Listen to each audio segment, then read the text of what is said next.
اعوذ باللہ من الشیطان الرجیم بسم اللہ الرحمن الرحیم الحمدللہ رب العالمین والصلاة والسلام علی اشرف الانبیاء والمرسلین خاتم النبیین رحمۃ للعالمین ابی القاسم محمد واہل بیتہ الطیبین الطاہرین المعصومین المظلومین الذین اذھب اللہ عنہم الرجس وطہرہم تطہیرا اما بعد فقد قال اللہ سبحانہ وتعالی فی محکم کتابہ الحکیم بسم اللہ الرحمن الرحیم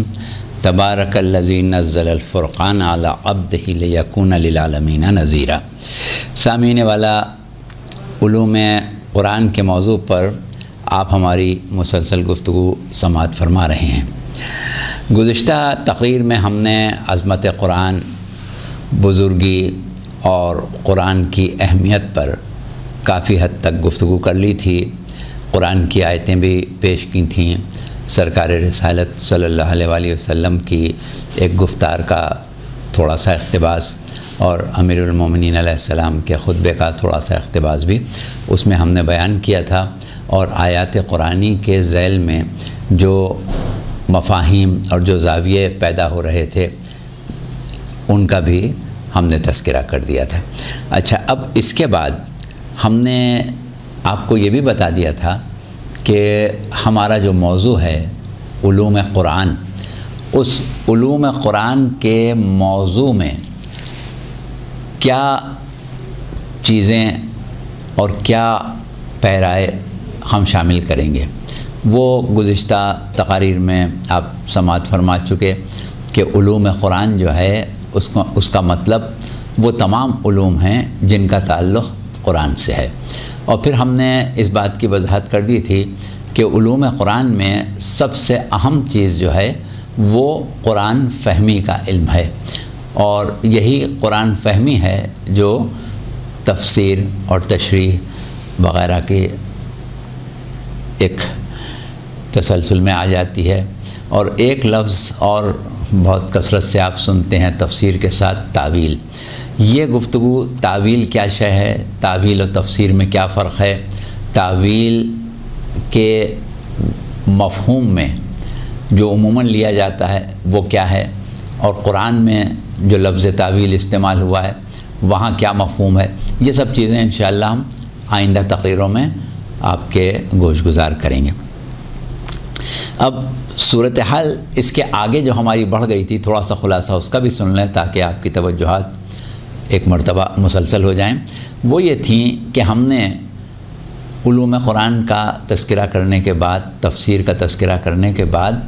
عالم اسلام میں تفسیر قرآن کی تاریخ یعنی تاریخی جائزہ،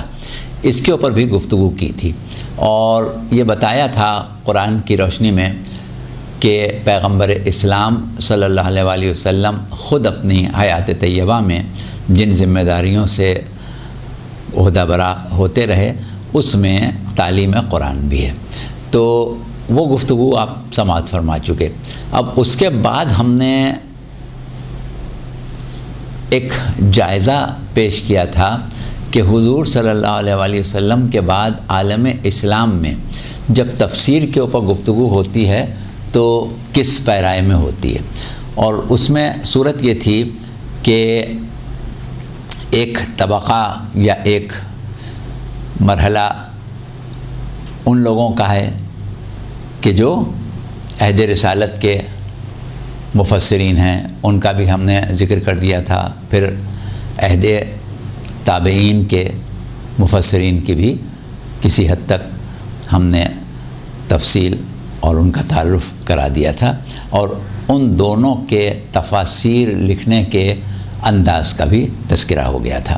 اب اس سے جب ہم آگے بڑھیں گے، یا بڑھے تھے، تھوڑی بہت گفتگو ہم نے کی بھی تھی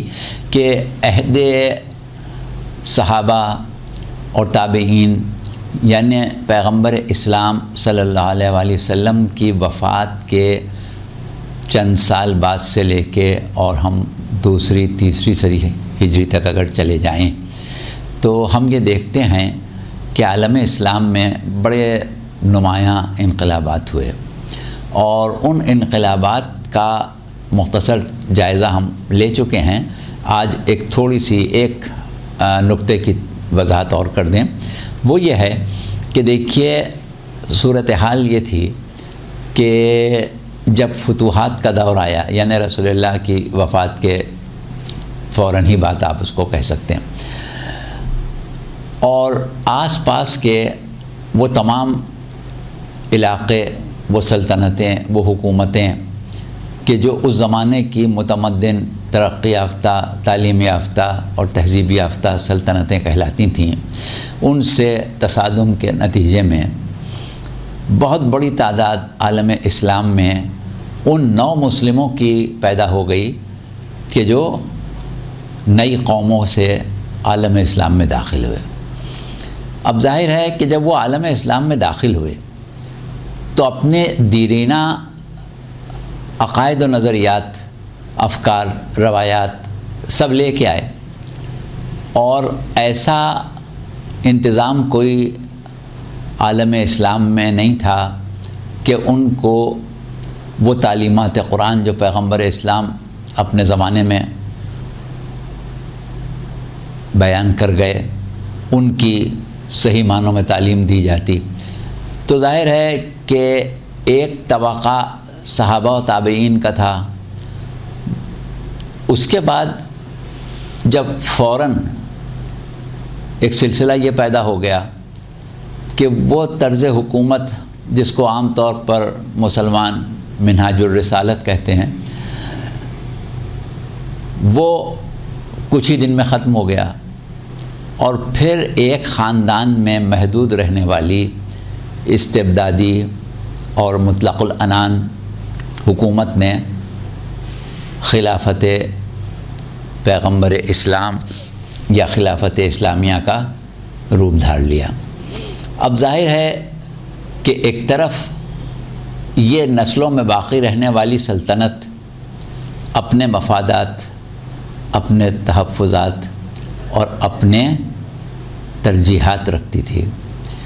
اور یہ ایک عام مشاہدہ ہے تاریخ کا کہ بادشاہوں کو دین کی نشر و اشاعت، فکر آخرت، خوف خدا کے مقابلے میں اپنی مصلحتیں، اپنے اقتدار کا استحکام اور اپنی حدود سلطنت کی توسیع کی طرف یقیناً زیادہ توجہ تھی۔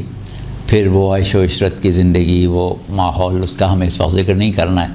تو ایک طرف تو یہ صورتحال ہوئی، اور دوسری طرف یہ ہوا کہ آبادی کی اکثریت جو تھی وہ صحابہ و تابعین کی تو نہیں رہ گئی۔ اب جو آبادی کی اکثریت ہے وہ نو مسلموں کی اور نئے آنے والوں کی جو اپنے نظریات لے کے آئے ہیں۔ تو ایسی صورت میں جو کشمکش کا عالم پیدا ہوا، اس نے عالم اسلام میں ایک نظریاتی طوفان برپا کر دیا، اور اسی عہد میں بہت سے فرقے بنے جن کا ہم نے تھوڑا سا اجمالی تذکرہ گزشتہ تقاریر میں کیا تھا۔ تو اس وقت اس کا ذکر کرنے کا مقصد یہ ہے کہ اب جب وہ دور صحابہ و تابعین کے مفسرین کا گزر گیا، اور اب قرآن کو سمجھنے، قرآن کی تفاسیر لکھنے اور قرآن سے بظاہر استفادہ کرنے کے بہانے سے یا کرنے کی غرض سے جو مفسرین اب ہمیں ملتے ہیں ان کے طبقات ہیں۔ پہلے والی تقریر میں ہم نے یہ کہا تھا کہ نظریاتی، مسلکی اور اعتقادی بنیاد پر تفاسیر اس طرح لکھی جانے لگیں کہ قرآن سے کچھ سمجھنے کے بجائے اپنے عقائد و نظریات اور مسلک جو پہلے سے طے تھا اس کی صحت کو قرآن سے اخذ کرنے کی کوشش کی گئی۔ تو قرآن کے اوپر وہ معنی ٹھوسے جانے لگے کہ جو خود پہلے سے طے شدہ تھے۔ تو یہ روش اس زمانے میں پیدا ہو گئی تھی پورے عالم اسلام میں۔ اچھا، اب اس کے بعد جب عالم اسلام میں نئے علوم، نئے نظریات اور نئے افراد، نئی تہذیبیں مخلوط ہوئیں، تو کچھ طبقات کی طرف ہمیں توجہ دینا پڑے گی کہ ان طبقات کی طرف سے تفسیر کو کیا رنگ دیا گیا، تفسیر قرآن کو۔ تو اس میں ہم یہ دیکھتے ہیں کہ مختلف گروہ بن گئے۔ ایک گروہ محدثین کا، ایک گروہ متکلمین کا، ایک گروہ فلسفیوں کا، ایک گروہ جو بہت بعد میں وجود میں آیا، جو علوم و فنون جدید سامنے آئے، دریافت ہوتے رہے، اس کے اوپر انہوں نے توجہ دی۔ لیکن یہ بہت بعد کی بات ہے۔ ابھی ہم شروع کے جو طبقات ہیں ان کا تفصیلی تعارف نہیں کرا سکیں گے، کیونکہ ہمیں صرف تفسیر پر ہی بات نہیں کرنا ہے۔ ابھی ہمارے جو مفاہیم ہیں اور موضوع کے مختلف زاویے اور نکات ہیں وہ اس سے آگے بھی۔ تو ہوا یہ کہ ایک گروہ جو محدثین کا تھا، محدث ہم اس کو کہتے ہیں جو علم حدیث کا ماہر ہوتا ہے۔ اب محدثین کے جو افراد تفسیر کی طرف مائل ہوئے، کیونکہ علم حدیث جو ہے وہ بنیادی طور پر ایک نقلی علم ہے۔ نقلی علم کا مطلب یہ کہ منقول، ایک شے سے، کسی سے کسی چیز کو لینا، کسی سے نقل کرنا۔ ایک علوم ہوتے ہیں جو عقلی ہوتے ہیں، اس میں غور و فکر و تدبر سے نتائج نکالے جاتے ہیں۔ تو یہ تو حدیث میں کوئی غور و فکر کر کے تو حدیثیں نہیں بنائی جا رہی تھیں، وہ تو نقل کی جا رہی تھیں۔ تو اب یہ جو نقلی علوم کے ماہرین تھے، ظاہر ہے ان کے اذہان اسی طریقے کے اور اسی انداز فکر کے تھے۔ تو انہوں نے نظریہ یہ قائم کیا کہ ہم قرآن کو عقل سے سمجھ ہی نہیں سکتے، اور نہ ہمیں یہ حق ہے کہ ہم قرآن پر غور و فکر کریں، تدبر کریں، تعقل کریں، بلکہ انہوں نے یہ روش اختیار کی کہ جس آیت کی بھی تفسیر کرنے بیٹھے اس میں روایات اور احادیث، یعنی وہی جو پرانا طریقہ صحابہ و تابعین کا تھا، اس کو سامنے رکھا۔ لیکن مسئلہ یہ ہے کہ قرآن کی آیتوں کی تعداد کے برابر ہر آیت کی وضاحت اور تشریح کے لیے ان کے پاس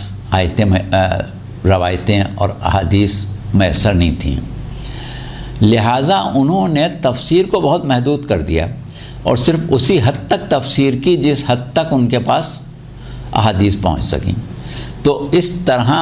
قرآن کی بہت سی آیتیں ایسی رہیں کہ جن کی تفسیر نہیں ہو سکی،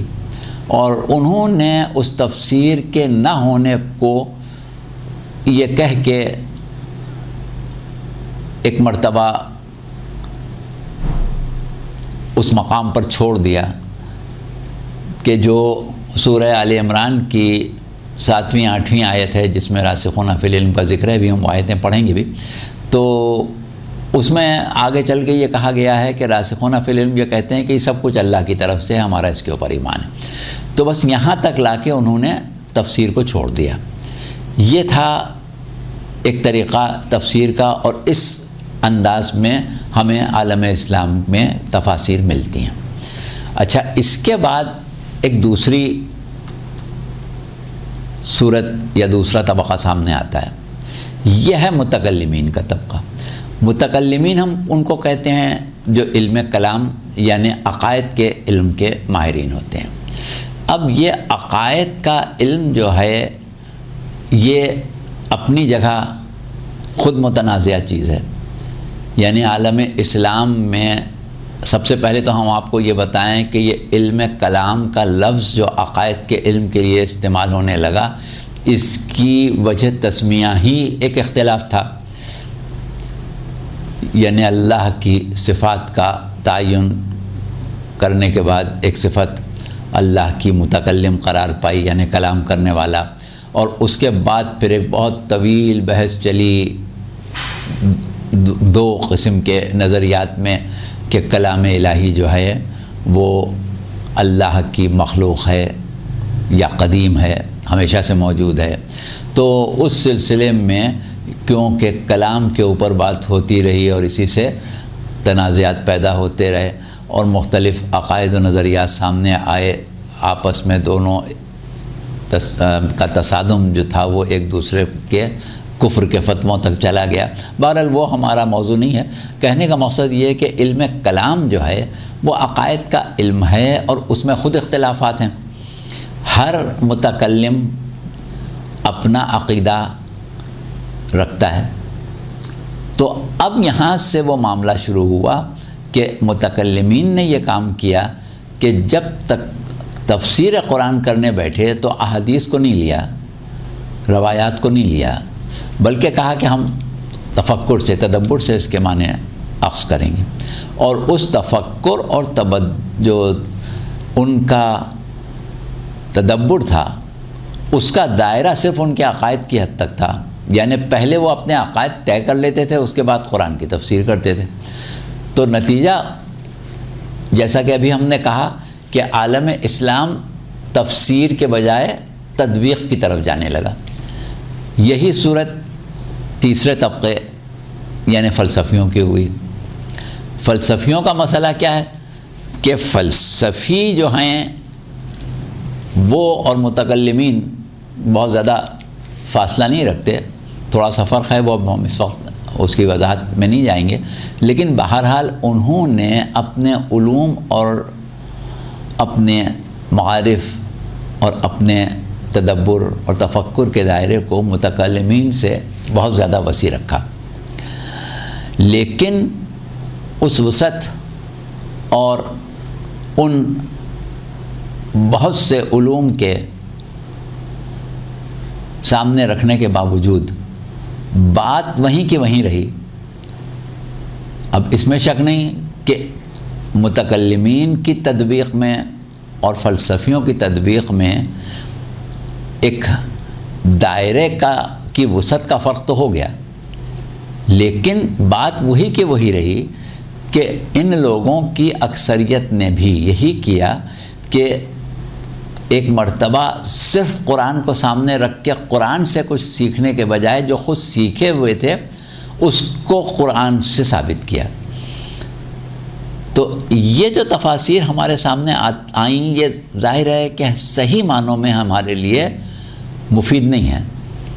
کیونکہ ہمیں تو قرآن سے کچھ لینا تھا، نہ کہ قرآن کو کچھ دینا تھا۔ قرآن نور ہے، قرآن تبیان ہے، قرآن خود کتاب العلم ہے۔ تو یہ کیسے ممکن ہے کہ قرآن کو سمجھنے کے لیے ہم اپنے علوم کا سہارا لیں؟ تو یہ بات ویسے بھی ہمارے عقیدے سے ٹکرا رہی تھی، لیکن بدقسمتی سے تفاسیر اسی انداز پر ہمارے سامنے آتی ہیں۔ اچھا، اب اس سے جب ہم اور آگے بڑھتے ہیں تو ایک مسئلہ فلسفیوں کے ہاں اور ہوا اور اس سے بہت سی خرابیاں پیدا ہوئیں۔ فلسفہ ملا صدرہ شیرازی سے پہلے دو حصوں میں بٹا ہوا تھا۔ ایک فلسفے کا تعلق فلسفہ مشائی تھا۔ اب فلسفہ مشائی جو تھا اس کو منسوب کیا جاتا تھا ارسطو سے، اور دوسرا فلسفہ اشراق تھا۔ اس کی نشر و اشاعت زیادہ تر بلکہ مکمل طور سے عالم اسلام میں شیخ الاشراق شہاب الدین سہروردی نے کی۔ یہ اپنے علوم کو افلاطون سے وابستہ کرتے تھے۔ اچھا، اب اس کے اوپر تو ہماری گفتگو نہیں ہے اس وقت، نہ ہم کر سکتے ہیں، یہ ہمارا موضوع نہیں ہے۔ کبھی اس پر گفتگو کرنا ہو اشراق اور مشائی فلسفے پر تو وہ پھر بات کی بات ہے۔ اس وقت ہم یہ بتانا چاہ رہے ہیں کہ وہ جو فلسفہ اشراقی تھا اس نے ایک صورت نئے مکتب کی اختیار کی جسے مکتب تصوف کہتے ہیں، اور مکتب تصوف جو ہے وہ مکمل طور سے باطنی کیفیات کی طرف مائل ہے۔ ظاہر کے اوپر، تدبر پر اور خصوصاً عقل پر تو انہوں نے بہت زیادہ قطغنہ بہت پہرے لگائے، اور ایک مکتب عشق تیار ہوا۔ پھر وہاں پر بات اتنی آگے بڑھی کہ ظاہر تو بالکل پیچھے رہ گیا، بطون قرآن کے اوپر زیادہ بات ہونے لگی۔ اس کے بعد ایک چیز اور آئی کہ ان کے ہاں حروف کو نورانی اور ظلماتی میں بانٹا گیا، پھر ان کے مختلف صفات طے کیے گئے، پھر ان صفات کے اوپر قرآن کی تفسیر ہونے لگی۔ تو یہ ایک الگ ہی راستہ نکل گیا جو کہ دیگر مسلمانوں کے لیے، دیگر فرقے والوں کے لیے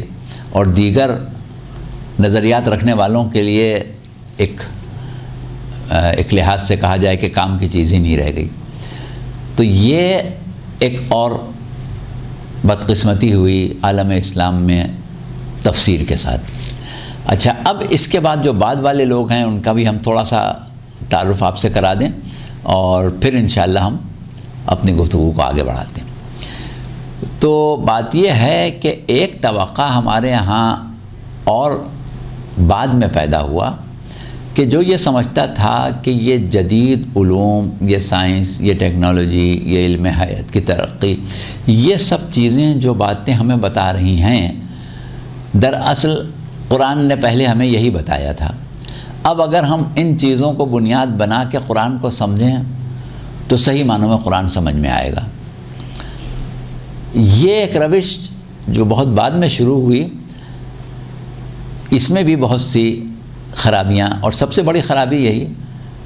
کہ سائنسی دریافت، سائنس کے، حیات کے اور دیگر علوم جو نئے نئے گوشے اور نئی نئی چیزیں ہمارے سامنے پیش کرتے ہیں، وہ دائمی نہیں ہوتی ہیں۔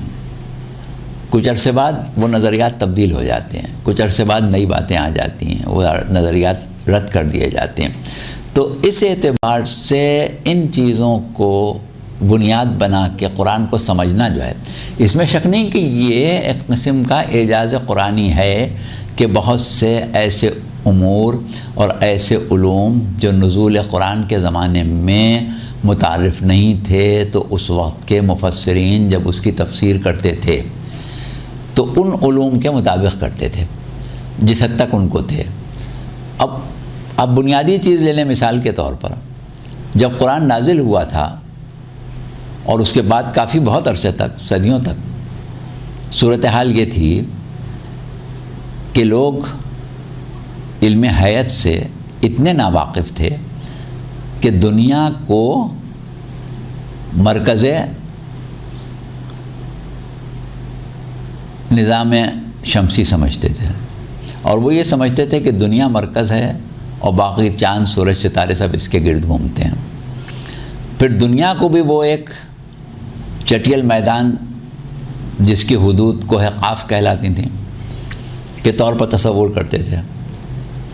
تو ان کی نظر میں عالم جو تھا وہ ایک یہی دنیا تھی، باقی سیاروں کی کیفیات سے، کہکشاؤں کی کیفیات سے، لاکھوں کروڑوں اربوں نظام ہائے شمسی سے وہ واقف نہیں تھے۔ اب اس وقت جب وہ کہتے تھے الحمدللہ رب العالمین اور اس کی تشریح کریں گے، اس کی تفسیر کریں گے، تو ظاہر ہے کہ ان کے اذہان میں جتنا بھی تصور عالمین ہے وہ اس کے مطابق ہی اس کی تشریح کریں گے، اسی پر اس کی تفسیر کریں گے۔ اب ان لوگوں نے کہا کہ دیکھو وہ تو تفسیر تھی بالکل ناقص تھی، اس میں تو یہ بات ہی نہیں تھی۔ تو ٹھیک ہے، اس اعتبار سے ہم یہ کہہ سکتے ہیں کہ قرآن کا اعجاز ہے کہ جو نئے علوم دریافت ہوتے ہیں ان کی تصدیق قرآن سے ہو جاتی ہے، لیکن ان کا یہ کہنا کہ بس یہی سب کچھ ہے، اور پھر اس کے بعد انہوں نے ایک اور بات یہ بھی کی کہ ہم قرآن کو پرانے مفسرین سے یا احادیث سے یا روایات سے سمجھ ہی نہیں سکتے، کیونکہ اس زمانے میں پہلی چیز تو یہ کہ وہ لوگ اتنی سوجھ بوجھ رکھتے ہی نہیں تھے کہ قرآن کی تفسیر کر سکیں، وہ ان علوم سے واقف ہی نہیں تھے جو کائنات کے علوم ہیں۔ دوسری چیز جو تھی وہ یہ تھی کہ جو احادیث لے کے وہ آتے تھے اس میں بیشتر احادیث تو ضعیف ہوتی تھیں، غلط ہوتی تھیں، موضوع ہوتی تھیں، گڑھی ہوئی ہوتی تھیں، اور آج بھی ہیں۔ تو اس کی بنیاد پر تو ہم جا ہی نہیں سکتے۔ اگر ہم یہ سمجھیں کہ 100 حدیثوں میں بالفرض 30 40 50 بھی نقلی ہیں، حالانکہ اس سے تعداد بہت زیادہ ہے، تو جو صحیح ہیں وہ بھی قابل اعتبار نہیں رہتی ہیں۔ تو اس دعوے کو انہوں نے بنیاد بنا کے قرآن کی تفسیر کے نئے دائرے اور نئے پہلو متعارف کرانے کی کوشش کی۔ تو یہ ہو گئی ہمارے پاس ایک تاریخ کس چیز کی؟ اس چیز کی کہ آج ہمارے پاس پرانی قرون اولیٰ کی، قرون وسطیٰ کی اور بعد کی جو تفاسیر لکھی جاتی رہی ہیں، ان میں کیا کیا چیزیں شامل ہوئیں اور کیا رنگ اور کیا طریقہ تفسیر کا سامنے آتا رہا۔ اچھا، اب اس میں ایک بات ہم اور بتا دیں کہ ایک چیز جو آخری نتیجہ ہوا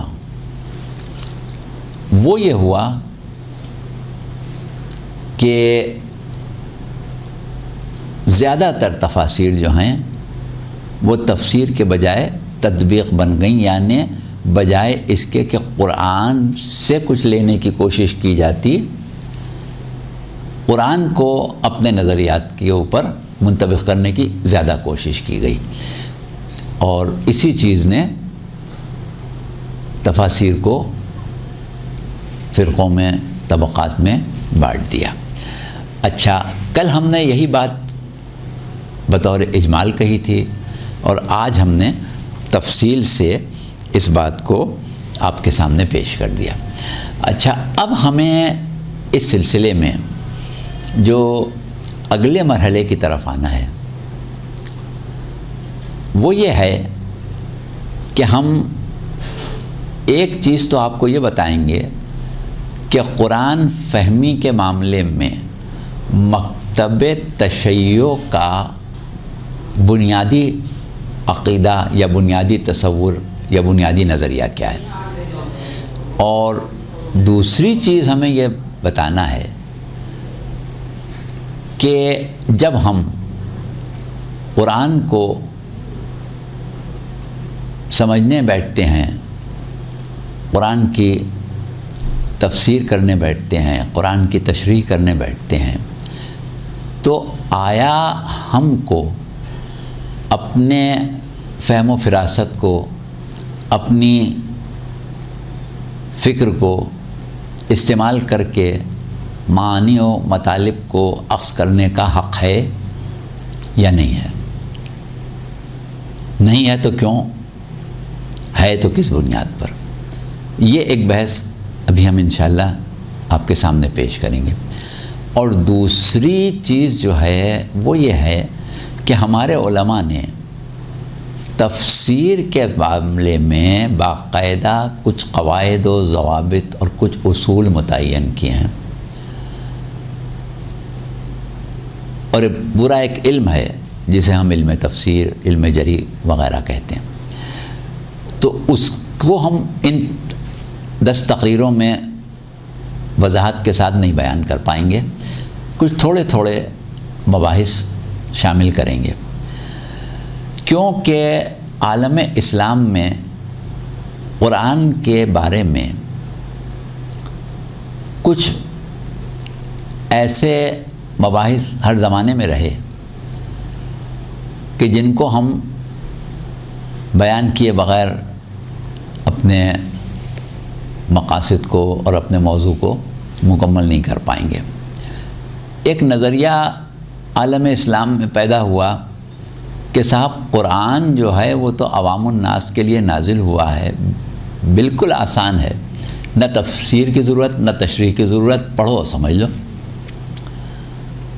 اگر تفسیر اور تشریح کی ضرورت ہوتی تو پھر قرآن کے نزول کا فائدہ ہی کیا ہوتا؟ قرآن تو عوام کے لیے نازل ہوا ہے، لہذا بالکل آسان ہے۔ یہ ایک نظریہ سامنے آیا، اور اس نظریے نے بہت سے برے نتائج ہمیں دکھائے۔ اس کو ہم تفصیل سے نہیں، تھوڑا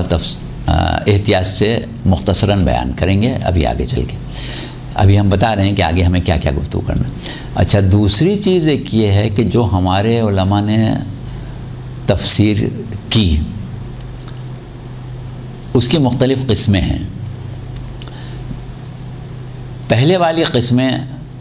جس میں بنیاد زیادہ تر شان نزول آیت کے اوپر توجہ کے ساتھ کی گئی تھی، اس کا ہم کافی حد تک تذکرہ کر چکے، لیکن ہمیں دیکھنا یہ ہے کہ قرآن نے خود قرآن فہمی کے لیے کیا رہنمائی کی ہے، اور تفصیلی بحث میں جائے بغیر ہم آپ کو نتیجہ فکر بتا دیں، وہ یہ ہے کہ ہمارے مفسرین کا یہ خیال ہے کہ قرآن کی جتنی اقسام ہیں تفسیر کی، قرآن کی تفسیر کی جتنی اقسام ہیں، سب کے اوپر ابھی ہم بات نہیں کر رہے ہیں، جتنی بھی اقسام ہیں اس میں سب سے بہتر اور ہر لحاظ سے مناسب، یعنی قرآن کی تعلیمات کے مطابق بھی، عقلاً بھی، اور جو تعلیمات اہل بیت ہیں، یعنی اہل بیت نے قرآن کو کس طرح سے ہمارے سامنے تفسیر کر کے ہمیں بتایا کہ قرآن کی آیت کی کیسے تفسیر کی جائے، ان تمام چیزوں کو جب ہم سامنے رکھیں تو تفسیر کی ایک قسم ہے جسے ہم کہتے ہیں تفسیر موضوعی۔ اب یہ تفسیر موضوعی جو ہے یہ ہمارے لیے سب سے بہتر اور سب سے قابل قبول اور سب سے زیادہ مفید قسم ہے۔ اس کے اوپر ہم انشاءاللہ تھوڑی تفصیلی بات کریں گے اگلی نشست میں یا آئندہ 2-3 نشستوں میں۔ ابھی ہم نے صرف تعارفی گفتگو کی۔ صرف اتنا بتا دیں کہ تفسیر موضوعی جو ہوتی ہے اس کا مطلب یہ ہوتا ہے کہ قرآن کو خود قرآن سے سمجھنا، بجائے اس کے کہ قرآن کو سمجھنے کے لیے قرآن کے باہر سے مواد لایا جائے، خود قرآن سے ہی قرآن کو سمجھا جائے۔ اور مثال کے طور پر قرآن میں اگر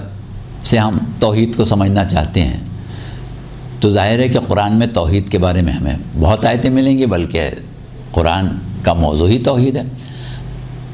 قرآن سے ہم نبوت کو سمجھنا چاہیں، قرآن سے ہم معاد کو سمجھنا چاہیں، قرآن سے ہم اور دیگر چیزوں کو سمجھنا چاہیں، تو اس کا بہت آسان طریقہ یہ ہے کہ اس موضوع کے اوپر جتنی قرآن میں آیتیں ہیں سب کو جمع کر لی جائے، تو ہر آیت دوسری آیت کو واضح کرے گی، ایک آیت دوسری آیت کی تفسیر بن جائے گی۔ ہمارے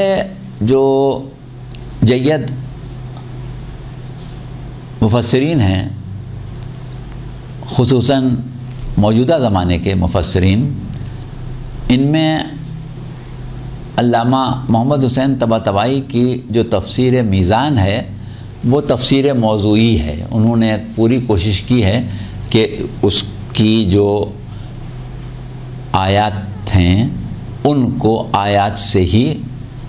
واضح کیا جائے، اور اس کے بعد پھر انہوں نے آگے ایک باب قائم کیا ہے روایات پر ایک نظر، اور اس سے پھر روایات اور آیات کا جو تعلق ہے اور جس طریقے سے روایات اس کی تصدیق کرتی ہیں اس کو بھی بیان کیا ہے، لیکن بنیادی طور پر یہ تفسیر موضوعی ہے۔ تو تفسیر موضوعی کا تھوڑا سا تعارف ہم نے ابھی آپ سے کرا دیا۔ اب صورت یہ ہے کہ جو ہم نے ابھی ایک بات کہی کہ قرآن کو سمجھنے کے لیے ہمیں اپنی عقل کو استعمال کرنا ہے یا نہیں کرنا ہے، یہ ایک تفصیلی موضوع ہے، انشاءاللہ پوری گفتگو ہم ایک نشست میں کریں گے۔ لیکن یہ سمجھ لیں کہ ہمارے ہاں ایک طرف ایسی باتیں ملتی ہیں، ایسی آیات ملتی ہیں، ایسی احادیث اور روایات ملتی ہیں جس میں یہ کہا گیا کہ قرآن کی تفسیر اپنی رائے سے نہ کرو، جسے تفسیر بالرائے کہتے ہیں۔ یہاں تک کہا گیا کہ بھائی یعنی بات یہاں تک ہے کہ اگر کوئی شخص اپنی رائے سے قرآن سے کوئی ایسی بات اخذ کرے جو صحیح بھی ہے تو بھی اس نے غلط کیا، تو اس کا مطلب تو یہ ہوا کہ ابھی ہمیں قرآن پر غور و فکر و تدبر کرنے کا حق ہی نہیں رہ گیا۔ دوسری طرف قرآن مستقل اس بات کے اوپر زور دے رہا ہے کہ تم سوچتے کیوں نہیں، تم سمجھتے کیوں نہیں، تم عقل سے کام کیوں نہیں لیتے، کیا تمہارے عقلوں پر قفل لگ گئے؟ تو اگر قرآن غور و فکر اور تدبر کے قابل ہی نہ ہوتا تو پھر یہ ساری باتیں ہیں قرآن کیوں کہتا؟ تو اب ہمارے سامنے دو چیزیں آ جاتی ہیں، ایک طرف تو یہ کہ ہمیں منع کیا جا رہا ہے کہ اپنی رائے سے قرآن کی تفسیر نہ کرو، اور ایک طرف ہم سے یہ کہا جا رہا ہے کہ قرآن پر غور و فکر کر دو، غور و فکر کر کے ظاہر ہم نتیجہ ہی تو نکالیں گے۔ اب جو نتیجہ ہم نکالیں گے اگر وہ صحیح ہے ہی نہیں ہے یا ہو سکتا ہی نہیں، یہ طے شدہ بات ہے کہ ہمارا نکالا ہوا نتیجہ کبھی صحیح ہوگا ہی نہیں، تو فائدہ کیا ہمارا نتیجہ نکالنے کا؟ تو یہ دو چیزیں آپس میں ٹکرا رہی ہیں۔ اس کے اوپر انشاءاللہ ہم یا تو آئندہ نشست میں یا اس کے بعد والی نشست میں درمیان کی راہ نکالنے کی بات کریں گے کہ پھر کیا شے ہے، اس میں کیا کرنا چاہیے، آیا ہمیں تدبر کرنا ہے یا نہیں کرنا ہے؟ تو بات یہ ہے کہ تدبر ہمیں ضرور کرنا ہے، لیکن اس کی حدود و قیود ہیں۔ تو ہم اس میں پھر آپ کو یہ بتائیں گے کہ تفسیر بالرائے کیا چیز ہے جس سے منع کیا گیا ہے، یعنی وہ بھی تو ہم سوچ سمجھ کے غور کر کے نکال رہے ہیں نا، تو اس میں کیا بات ہے، کیا خرابی ہے، کہاں سے ہمارا تدبر جو ہے وہ تفسیر بالرائے میں شامل ہو جائے گا، اور کہاں تک ہمارا تدبر جو ہے وہ تفسیر بالرائے کا حصہ نہیں بنے گا۔ یہ پھر ہمارا موضوع ہوگا، اور اس میں ہم اس بات کو بھی سمیٹ لیں گے کہ آیا قرآن کو آسان سمجھا جائے